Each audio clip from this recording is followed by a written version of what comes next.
चुप कर, ज्यादा दीदी वीदी मत बोल, मुझे रिश्तेदारी नहीं दीवानी। तेरी माँ कहाँ है ये बता। माँ बस आने वाली है, पानी पीने गई है। पानी पीने गई है, कब आएगी फिर ये? और बेटा कैसे हो?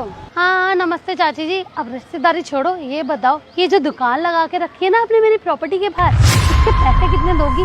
बेटा अपनों से कैसा किराया, जितना हक आपका है इस पे उतना हक मेरा भी तो है यहाँ पे। मुफ्त में थोड़े ना आपको दुकान लगाने दूंगी। बताओ पैसे का क्या सीन है, कितना किराया दोगी?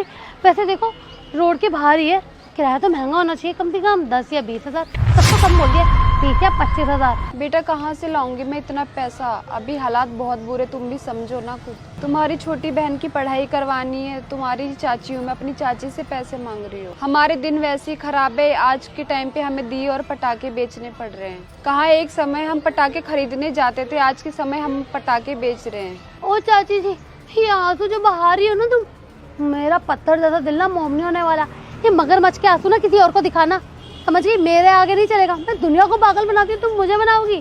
शांति से बताओ किराया कितना दोगी, क्योंकि मैं मुफ्त में तो यहाँ तुम्हें दुकान नहीं लगाने दूंगी। रिश्तेदारी अलग होती है और कामकाज अलग होता है। तुम्हारी प्रॉपर्टी पे हक अपनी शक्ल देखी है, तुम्हें सोचो कि तुम्हें हमें अपने घर में रहने दे रहे ना, वो कमरे में काफी है। आई बेटी, जैसे तुम्हारे और तुम्हारे पति की हालात है ना, तुम्हें तो धक्के मार के घर से बाहर निकाल देना चाहिए। और इस छोटी को भी, जब देखो मेरे कमरे में आके मेरी चीजों को छेड़खानी करती है, इसको मेरे कमरे से भी दूर रखना, क्योंकि ये जिस दिन मेरे हाथ लग गई ना, उसका मुंह भी तोड़ दूंगी मैं। बेटा तुम्हारे चाचा ने बिस्तर पकड़ा हुआ और हमारे हालात वैसे खराब है, हम लाए तो कहाँ से लेकर आए पैसे, आप बताओ बेटा। चाचा जी ने बिस्तर पकड़ लिया तो इसमें मेरी क्या गलती? चाची जी दारू पियेंगे, नशा करेंगे, जुआ खेलेंगे तो ये तो होना ही था ना। अब जब तुम उसको पकड़ नहीं सकती हो, समझा नहीं सकती हो, तुम्हारे हालात, तुम्हारी बच्ची के हालात देखो, रोड पे लाके खड़ा कर दिया ना। अरे बाप तो ऐसा नहीं है, हमें संस्कार दिए अच्छे, बड़ों की इज्जत करना सिखाया, पर उन्हीं लोगों की इज्जत कर सकते हैं जो लायक है, आप जैसे नहीं। पता नहीं कहाँ से चाचा ने शादी कर ली इससे। अदिति, ये क्या बदतमीजी कर रही है तू चाची जी के साथ? भाई मेरी बात सुन, ये हमारी प्रॉपर्टी है, हमारी प्रॉपर्टी पे कैसे ये कब्जा कर सकती है? किराया तो लूंगी ना। फॉर योर काइंड इन्फॉर्मेशन, चाची है वो हमारी, और चाची से कौन किराया लेता है?